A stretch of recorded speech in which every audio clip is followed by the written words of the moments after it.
మరొక ప్రశ్న మీది ఈరోజు తీసుకురావడం జరిగింది మీ మధ్యకి. ప్రతి మానవుడికి కూడా ఉన్న ప్రశ్నే ఇది కదా. మనిషి భూమి మీద పుట్టడం, చనిపోవటం ఇదంతా రొటీన్గా జరుగుతున్న విషయమే. అవును.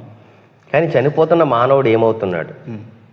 శరీరానికి మరణం ఉంది కానీ ఆత్మకు మరణం లేదు. అవును.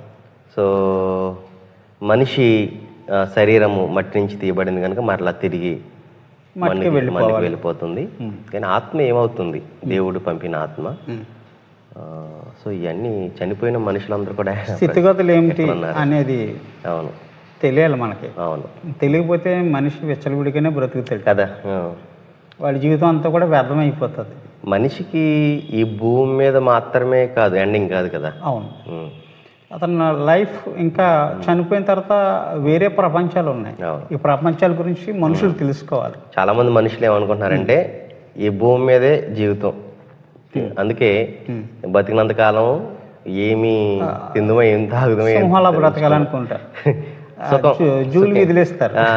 జీవితం చాలా చిన్నదరా, సుఖించాలి అంటారు. సుఖించాలి, సంతోషించాలి, లోక తీరు అది.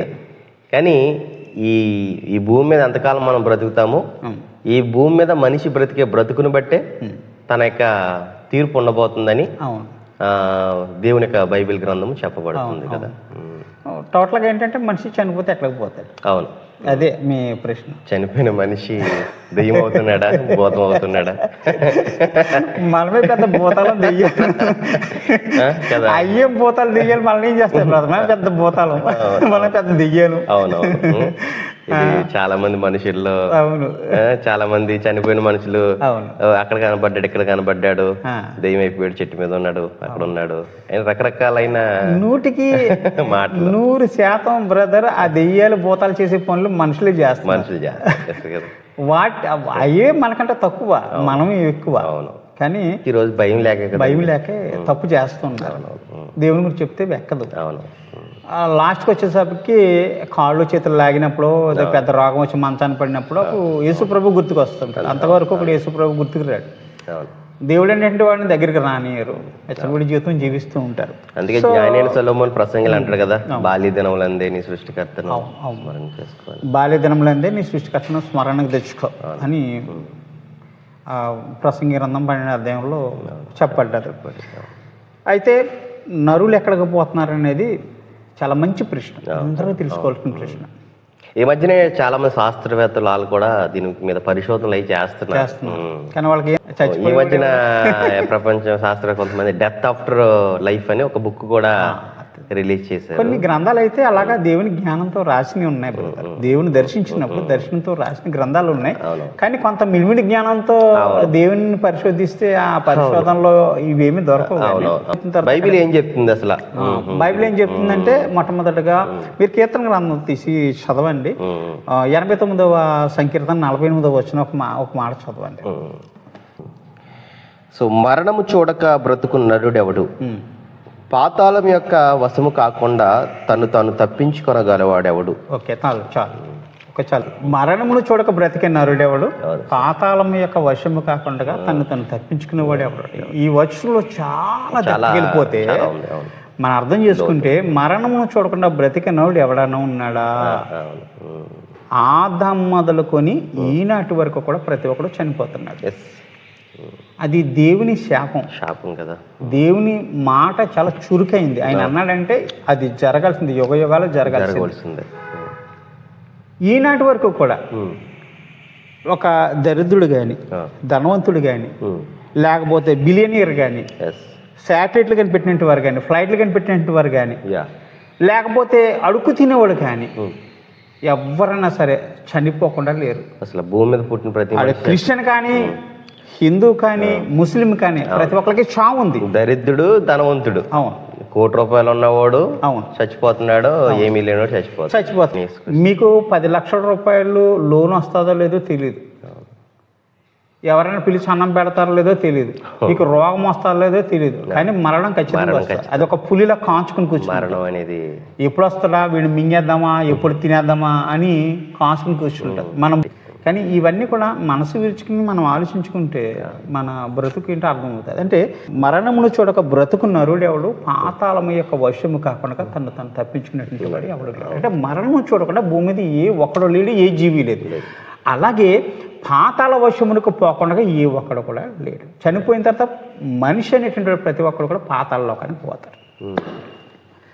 అదేంటి బ్రదర్, నేను పుణ్యాలు చేశాను, యేసుప్రభుని నమ్ముకున్నాను, రక్షణ పొందాను, నేను బాప్తిసం తీసుకుని అందరి పట్ల సహోదర భావంతో ఉంటున్నాను, మంచిగా ప్రవర్తిస్తున్నాను, ప్రతి వారము దేవుని మందిరానికి వస్తున్నాను, నాకంటే పుణ్యాత్ముడు ఎవడు లేడు, దేవుడు నా రాజ్యానికి వచ్చేస్తావు నాకు వాగ్దానం చేశాడు, అటువంటి గొప్ప జీవితాన్ని జీవించే నేను పాతాళ వశానికి పోవడం ఏంటి?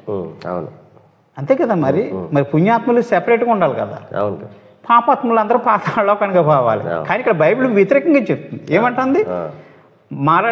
మరణము చూడక బ్రతుకున్నాడు ఎవడు, పాతాళము యొక్క వశము కాకుండా తను తప్పించుకునేటువంటి వాడు ఎవడు. ఎవ్రీథింగ్, ప్రతి ఒక్కడు, ఆడ ధనవంతుడైనా పేదవాడైనా గొప్పవాడైనా చిన్నవాడైనా మనిషి పుట్టక పుట్టిన ప్రతివాడు, ఆడ హిందువు అయినా క్రైస్తవైనా ముస్లిమైనా ఎవరైనా సరే పాతాళ వశానికి పోవాల్సిందే. ఇది ఖచ్చితంగా చెప్తుంది. సరే, మనకు వచ్చే డౌట్ అయితే మనం ఏమంటాం? పాతాళ లోకానికి పోవడం ఏంటి బ్రదర్, మేము దేవుని రాజ్యానికి వెళ్ళిపోతామని. భూలోకం మనందరికీ తెలిసిన మనం జీవిస్తున్నది, ఇక్కడ చెడ్డ అంతా ఎక్కువ ఉంది. రెండోది పాతాళ లోకం, మూడోది పరదేశు, నాలుగోది పరలోక రాజ్యం, ఐదోది నిత్యాగ్ని దండన, రెండవ మరణం, అది ఒక గొయ్య, మండుతున్న గొయ్య. ఎన్ని ఉన్నాయి? 5 ఉన్నాయి. ఈ 5 మనం భూమి మీద నివసించిన తర్వాత చనిపోయిన తర్వాత ప్రతి ఒక్కరు కూడా పాతాళ వశానికి పోతారు. అంటే ఇక్కడ నా ప్రశ్న ఏంటంటే, అంటే దేవుణ్ణి నమ్ముకుని బాప్తిసం పొంది రక్షింపబడినారు కూడా పాతాళ లోకానికి పోతారు, పాతాళ లోకములో ఉంటారు. రకాలుగా పాతాళ లోకం అనేది విభజించబడ్డారు. ఒక తీర్పు దినం వరకు కూడా కొంతమంది దేవదూతల్ని దేవుడు పాతాళ లోకంలో ఒక చోట బంధించి ఉంచాడు, అదొక ప్లేస్. శాతాన్ని బంధించిన కటికి బిలం అని ఒకటి ఉంది, అదొక స్థలం. మళ్ళీ ఘోరమైన పాపులు, దేవునికి వ్యతిరేకంగా నడిచినటువంటి వారు, భూమి మీద నరహత్యలు చేసినటువంటి వారు, చెడ్డవారు అందరూ కూడా పాతాళ అడుగు భాగానికి పోతారు, దిగిపోతారు. ఇంకొక భాగం ఉంది, అదేంటంటే పరిశుద్ధులు నివసించే స్థలం. ఆ పరిశుద్ధులు నివసించే స్థలంలో వెలుగు ఉంటుంది.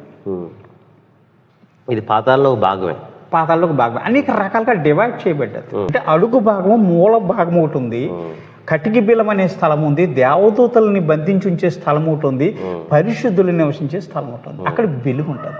ఈ ఐగుప్తు దేశంలో దేవుడు 3 దినాల పాటు చీకటి కలగజేసినప్పుడు ఇజ్రాయెల్ ప్రజలు నివసించిన ఆ ప్రాంతంలో వెలుగు ఉంది. ఆ వెలుగులో నుండి వీరు ఆ చీకట్లో సంచరించి ఒకరికొకరు కనుగోలేనటువంటి చీకట్లో సంచరించేటువంటి ఆ మనుషులకి ఏడుపులు, ఆ గోళ, ఆ ఘోష అంతా వాళ్ళు విన్నారు. అలాగే పాతాళలోకంలో పరిశుద్ధులు నివసించే ప్రాంతం ఏదైతే ఉందో ఆ ప్రాంతంలో ఉన్నటువంటి దేవుని కోసం నిరీక్షణ కలిగినటువంటి ప్రజలందరూ కూడా ఆ పాతాళ అడుగు భాగానికి పోయేటువంటి వారు, అక్కడ శ్రమలు అనిపించేటువంటి వారు కేకలు, అరుపులు వాళ్ళు వింటారు. ఆ దేవుడు కూడా అంటాడు కదా, ఒక గదిలోకి తోయబడి అక్కడ పళ్ళు కొరికిటేను ఏడుపును ఉంటుందని. అవన్నీ కూడా ఈ పరిశుద్ధులు వింటూ ఉంటారు. పాతాళ లోకంలో స్టోర్ చేయబడిన ఆ ప్రజలందరూ కూడా యేసు ప్రభు వారు తిరిగి లేచి ఆయన వెళ్ళిపోతున్నప్పుడు శరణు శరగా తీసుకుపోయాడు. దీన్ని ఏమంటే ప్రథమ ఫలముల పంట అంటారు. ప్రథమ ఫలముల పంట. కానీ మిగతా పాపులందరూ ఎక్కడ ఉన్నారు? పాతాళ అగాధములో ఉన్నారు. ఆ కాలంలో తీర్పు వచ్చినప్పుడు జలప్రాయం కొట్టుకుపోయే వాళ్ళందరూ కూడా అందులో ఉంటారు, ఆ స్టోరేజ్ లో ఉన్నారు. కానీ మొట్టమొదటిగా భూమి మీద ఆదాం మొదలుకొని యేసు ప్రభు వారు చనిపోయి తిరిగి లేచేంత వరకు కూడా ఏ మనిషి కూడా భూమి మీద లేపబడలేదు. అందరూ కూడా పాతాళ లోకంలో స్టోర్ చేయబడ్డారు, వారి వారి స్థలాల్లో స్టోర్ చేయబడ్డారు. యేసు ప్రభు వారు ప్రథమ ఫలము అని రాయబడ్డది. మరి యేసు ప్రభు వారు తిరిగి వచ్చేంత వరకు కూడా తిరిగి మళ్ళీ ఎంతమంది అయితే పుణ్యాత్ములు చనిపోతున్నారో వారికి నిర్ణయించిన స్థలం పాతాళ లోకంలో ఎక్కడైతే వెలిగి కలిగిన ప్రాంతం ఉందో, ఎక్కడైతే నిరీక్షణ కలిగిన ప్రాంతంలో వాళ్ళు అక్కడ ఉంటారు, అక్కడే ఉంటారు. మళ్ళీ తిరిగి ఘోరమైన పాపులందరూ పాతాళ అగాధాన్ని దిగిపోతూ ఉంటారు, బంధించబడుతూ ఉంటారు. మరి యేసు ప్రభువు రెండోసారి వస్తారు, వచ్చిన